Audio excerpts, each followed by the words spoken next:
नमो भगवते वासुदेवाय नमः।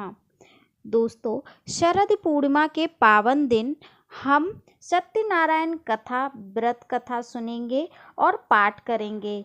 इस पाठ से व्यक्ति को 1000 यज्ञ करने के बराबर पुण्य फल प्राप्ति होती है।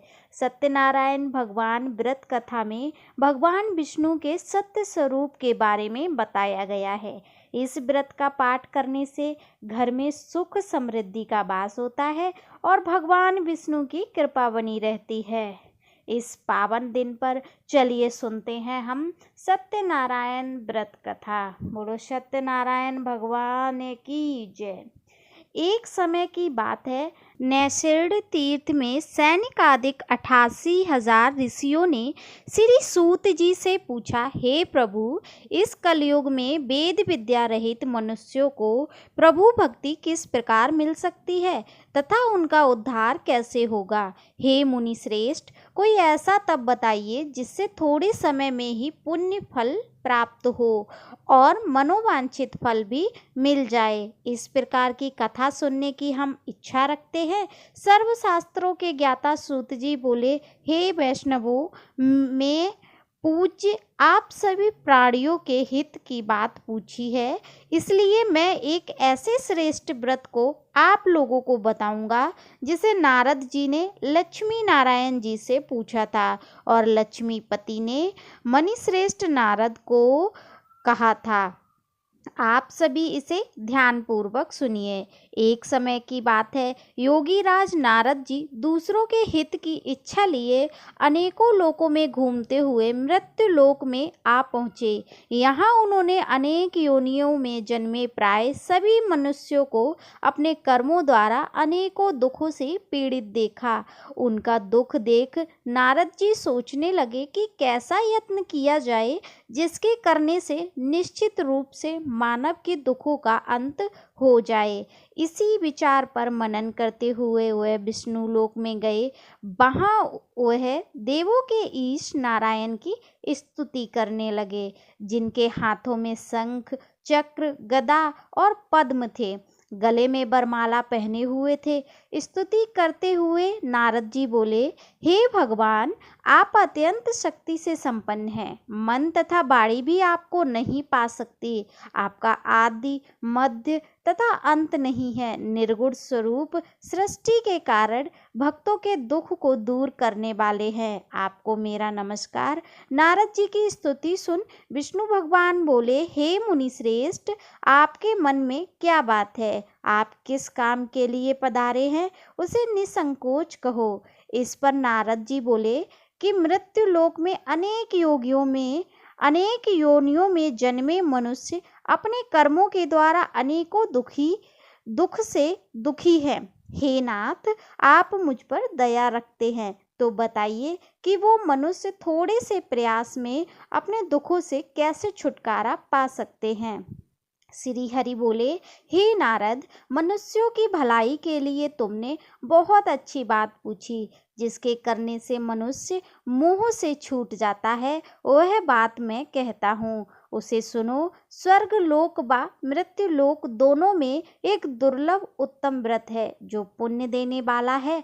आज प्रेमवश होकर मैं उसे तुमसे कहता हूँ। श्री सत्यनारायण भगवान का यह व्रत अच्छी तरह विधि विधान पूर्वक करने से मनुष्य तुरंत ही यहाँ सुख भोग कर मरने पर मोक्ष पाता है। श्री हरि के वचन सुन नारद जी बोले कि उस व्रत का फल क्या है और उसका विधान क्या है? यह व्रत किसने किया था?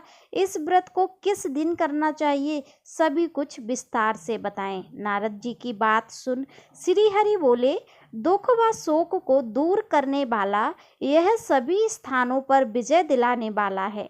मानव को भक्ति व श्रद्धा के साथ शाम को श्री सत्यनारायण की पूजा धर्म पारायण होकर ब्राह्मणों व बंधुओं के साथ करनी चाहिए। भक्ति भाव से नैवेद्य, केले का फल, घी, दूध, गेहूं का आटा सवैया ले। गेहूं के स्थान पर साठी का भी आटा ले सकते हैं। शक्कर तथा गुड़ लेकर सभी भक्षण योग्य पदार्थों को मिलाकर भगवान का भोग लगाएं। ब्राह्मणों सहित बंधु बांधवों को भी भोजन कराएं। उसके बाद स्वयं भोजन करें। भजन कीर्तन के साथ भगवान की भक्ति में लीन हो जाएं। इस तरह से सत्यनारायण भगवान का यह व्रत करने पर मनुष्य की सारी इच्छाएं निश्चित रूप से पूरी होती हैं। इस कलिकाल अर्थात कलयुग में मृत्युलोक में मोक्ष का यह एक सरल उपाय बताया गया है। श्री सत्यनारायण व्रत कथा का पहला अध्याय समाप्त। बोलिए श्री सत्यनारायण भगवान की जय। सत्यनारायण भगवान की व्रत कथा का दूसरा अध्याय। सूत जी बोले, हे ऋषियों, जिसने पहले समय में इस व्रत को किया था उनका इतिहास कहता हूँ, ध्यान से सुनो।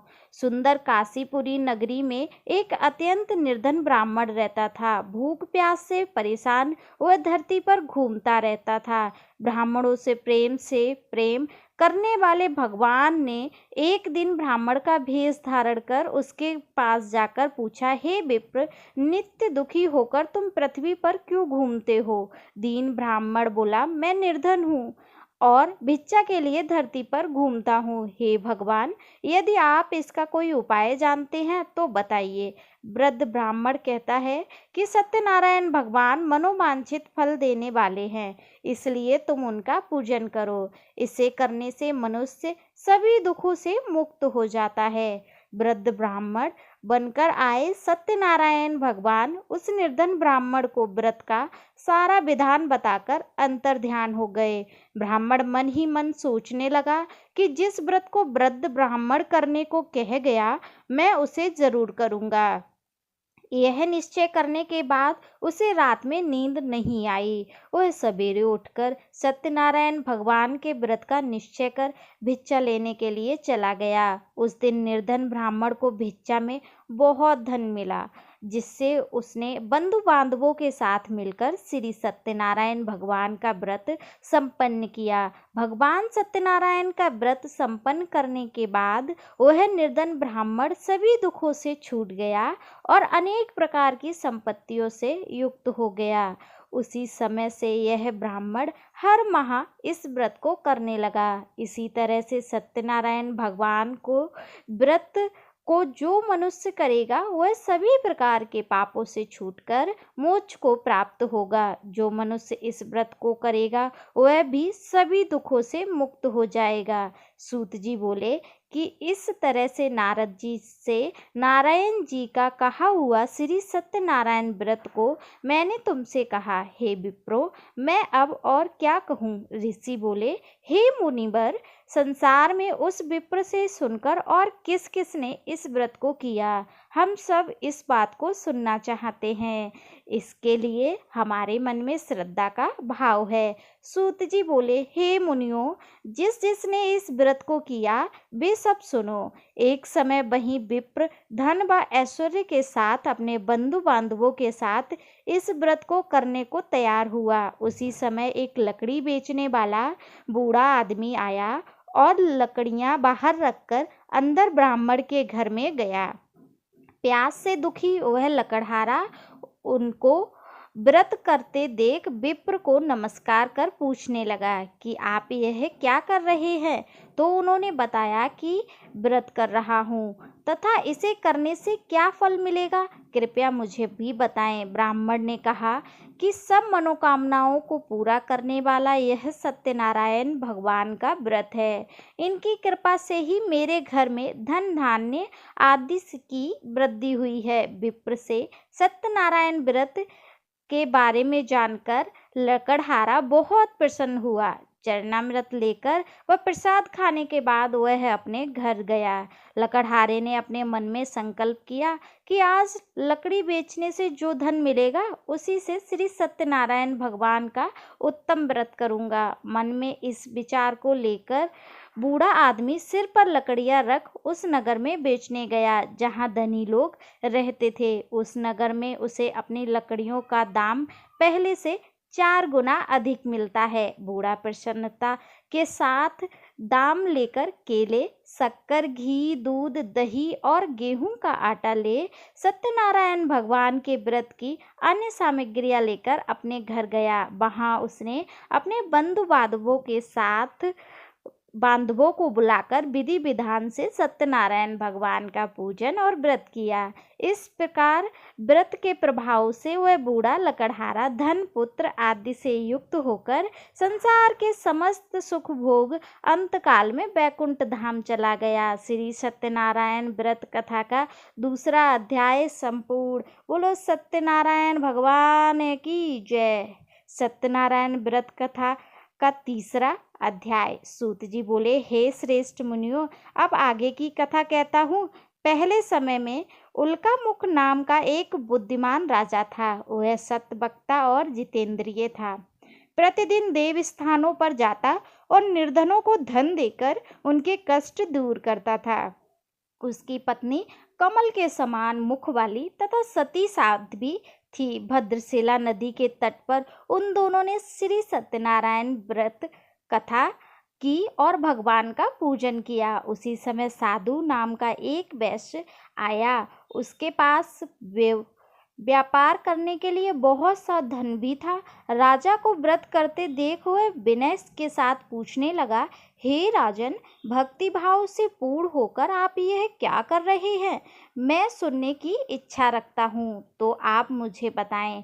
राजा बोला, हे साधु, आप अपने बंधु बांधवों के साथ पुत्र आदि की प्राप्ति के लिए एक महान शक्तिमान श्री सत्यनारायण भगवान का व्रत व पूजन कर रहा हूँ। राजा के वचन सुन साधु आदर से बोला, हे राजन, मुझे इस व्रत का सारा विधान कहिए। आपके कथा अनुसार मैं भी इस व्रत को करूँगा। मेरी भी संतान नहीं है और इस व्रत को करने से निश्चित रूप से मुझे संतान की प्राप्ति होगी।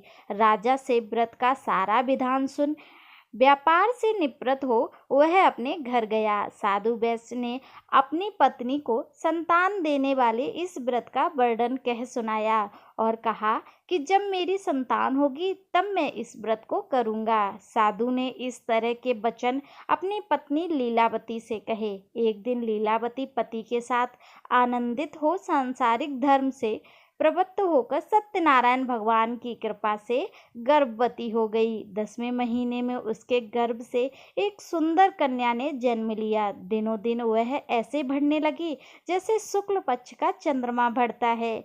माता पिता ने अपनी कन्या का नाम कलावती रखा। एक दिन लीलावती ने मीठे शब्दों में अपने पति को याद दिलाया कि आपने सत्यनारायण भगवान के जिस व्रत को करने का संकल्प किया था उसे करने का समय आ गया है। आप इस व्रत को करिए। साधु बोला, हे प्रिय, इस व्रत को मैं उसके विवाह पर करूँगा। इस प्रकार अपनी पत्नी को आश्वासन देकर वह नगर को चला गया। कलावती पिता के घर में रहकर वृद्धि को प्राप्त हो गई। साधु ने एक बार नगर में अपनी कन्या को सखियों के साथ देखा तो तुरंत ही दूत को बुलाया और कहा, मेरी कन्या के योग्य वर देख कर आओ। साधु की बात सुनकर दूत कंचन नगर में पहुंचा और वहां देखभाल कर लड़की के सुयोग्य बड़े पुत्र ले आया। सुयोग्य लड़के को देख साधु ने बंधु बांधवों को बुलाकर अपनी पुत्री का विवाह कर दिया। लेकिन दुर्भाग्य की बात यह है कि साधु ने अभी भी श्री सत्यनारायण भगवान का व्रत नहीं किया। इस पर श्री भगवान क्रोधित हो गए और श्राप दिया कि साधु को अत्यधिक दुख मिले। अपने कार्य में कुशल साधु बनिया जमाई को लेकर समुद्र के पास स्थिर होकर रत्नसारपुर नगर में गया। वहां जाकर दामाद ससुर दोनों मिलकर चंद्रकेतु राजा के नगर में व्यापार करने लगा। एक दिन भगवान सत्यनारायण की माया से एक चोर राजा का धन चुराकर भाग रहा था। उसने राजा के सिपाहियों को अपना पीछा करते देख चुराया हुआ धन वहां रख दिया जहां साधु अपने जमाई के साथ ठहरा हुआ था। राजा के सिपाहियों ने साधु वैश्य के पास राजा का धन पड़ा देखा तो वह साधु जमाई दोनों को बांधकर प्रसन्नता के साथ राजा के पास ले गया और कहा, उस दोनों चोरों को हम पकड़ लेकर आए हैं, आप आगे की कार्यवाही की आज्ञा दे। राजा की आज्ञा से उन दोनों को कठिन कारावास में डाल दिया और उनका सारा धन भी उनसे छीन लिया। श्री सत्यनारायण भगवान से श्राप से साधु की पत्नी भी बहुत दुखी हुई। घर में जो धन रखा था उसे चोर चुरा ले गए। शारीरिक तथा मानसिक पीड़ा व भूख प्यास से अति दुखी हो अन्न की चिंता में कलावती के ब्राह्मण के घर गई। वहां उसने श्री सत्यनारायण भगवान का व्रत होते देखा। फिर कथा सुनी और प्रसाद ग्रहण कर वह रात को घर वापस आई। माता के कलावती से पूछा कि हे पुत्री, अब तक तुम कहाँ थी? तेरे मन में क्या है? कलावती ने कहा, हे माता, मैंने एक ब्राह्मण के घर में श्री सत्यनारायण भगवान का व्रत देखा है। कन्या के वचन सुन लीलावती भगवान के पूजन की तैयारी करने लगी। लीलावती ने परिवार व बंधुओं सहित सत्यनारायण भगवान का पूजन किया और उनसे वर मांगा कि मेरे पति तथा जमाई शीघ्र घर आ जाए। साथ ही यह भी प्रार्थना की कि हम सब का अपराध क्षमा करे। श्री सत्यनारायण भगवान इस व्रत से संतुष्ट हो गए और राजा चंद्रकेतु को सपने में दर्शन दे कहा, हे राजन, तुम उन दोनों वैश्यों को छोड़ दो और तुमने उनका जो धन लिया है उसे वापस कर दो। अगर ऐसा नहीं किया तो मैं तुम्हारा धन, राज्य व संतान सभी को नष्ट कर दूंगा। राजा को यह सब कहकर वह अंतर्ध्यान हो गए। प्रातःकाल राजा सभा में आकर अपना सारा सपना सुनाया। फिर बोले, बाड़िक पुत्रों को कैद से मुक्त कर सभा में लाओ। दोनों ने आते ही राजा को प्रणाम किया। राजा मीठी वाणी से बोला, हे महानुभावों, भाग्यवश ऐसा कठिन दुख तुम्हें प्राप्त हुआ, लेकिन अब तुम्हें कोई भय नहीं है। ऐसा कह राजा ने उन दोनों को नए वस्त्र आभूषण भी पहनाए और जितना धन उनका लिया था उससे दुगना धन वापस कर दिया। दोनों वैश्य अपने घर को चल दिए। सत्यनारायण भगवान का तीसरा अध्याय समाप्त। बोलिए सत्यनारायण भगवान की जय। सत्यनारायण भगवान की व्रत कथा का चौथा अध्याय। सूत जी बोले, वैश्य ने मंगलाचार कर अपनी यात्रा आरंभ कर दी और अपने नगर की ओर चल दिए। उनके थोड़ी दूर जाने पर एक दंडी भेषधारी श्री सत्यनारायण भगवान ने उनसे पूछा, हे साधु, तेरी नाव में क्या है? अभी बाड़िक हंसता हुआ बोला, हे दंडी, आप क्यों पूछते हो? क्या धन लेने की इच्छा है? मेरी नाव में तो बेल व पत्ते भरे हुए हैं। वैश्य के कठोर वचन सुन भगवान बोले, तुम्हारा वचन सत्य हो। दंडी के ऐसे वचन कह वह वहां से दूर चले गए। कुछ दूर जाकर समुद्र के किनारे बैठ गए। दंडी के जाने के बाद साधु वैश्य ने नित्य क्रिया के पश्चात नाव को ऊंची उठी देखकर अचंभा माना और नाव में बेलपत्र आदि देखकर वह मूर्छित हो जमीन पर गिर पड़ा। मूर्छा खुलने के बाद वह अत्यंत शोक में डूब गया। तब उसका दामाद बोला कि आप शोक ना मनाएं, यह दंडी का श्राप है, इसलिए हमें उनकी शरण में जाना चाहिए, तभी हमारी मनोकामना पूरी होगी। दामाद की बात सुनकर वह दंडी के पास पहुंचा और अत्यंत भक्तिभाव से नमस्कार करके बोला, मैंने आपसे जो जो असत्य वचन कहे थे उनके लिए मुझे क्षमा दें। ऐसा कहकर महान शोकातुर हो रोने लगा। तब दंडी भगवान बोले, हे बड़िक पुत्र, मेरी आज्ञा से बार बार तुम्हें दुख प्राप्त हुआ है। तू मेरी पूजा से विमुख हुआ। साधु बोला, हे भगवान, आपकी माया से तो ब्रह्मा आदि देवता भी आपके रूप को नहीं जानते, तब मैं अज्ञानी कैसे जान सकता हूँ? आप प्रसन्न होइए, अब मैं सामर्थ्य के अनुसार आपकी पूजा करूँगा। मेरी रक्षा करो और पहले के समान नौका में धन भर दो। साधु वैश्य के भक्तिपूर्वक वचन सुनकर भगवान प्रसन्न हो गए और उसकी इच्छा अनुसार वरदान देकर अंतर्ध्यान हो गए। ससुर जमाई जब नाव पर आए तो नाव से धन से भरी हुई थी। फिर वहीं अपने अन्य साथियों के साथ सत्यनारायण भगवान व्रत का पूजन कर अपने नगर को चल दिए। जब नगर के नज़दीक पहुँचे तो दूत को घर पर खबर करने के लिए भेज दिया। दूत साधु की पत्नी को प्रणाम कर कहता है कि मालिक अपने दामाद सहित नगर के निकट आ गए। दूत की बात सुन साधु की पत्नी लीलावती ने बड़े हर्ष के साथ सत्यनारायण भगवान का पूजन कर अपनी पुत्री कलावती से कहा कि मैं अपने पति के दर्शन को जाती हूँ, तू कार्य पूर्ण कर शीघ्र आ जा। माता के ऐसे वचन सुन कलावती जल्दी में प्रसाद छोड़ अपने पति के पास चली गई।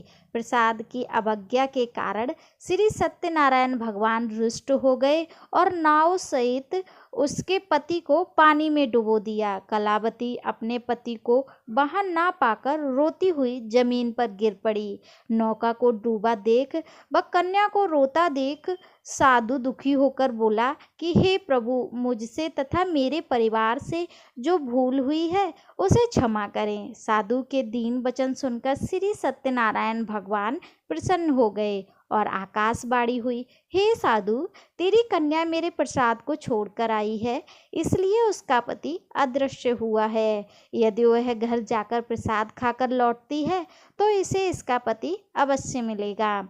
ऐसी आकाशवाणी सुन कलावती घर पहुंचकर प्रसाद खाती है और फिर आकर अपने पति के दर्शन करती है।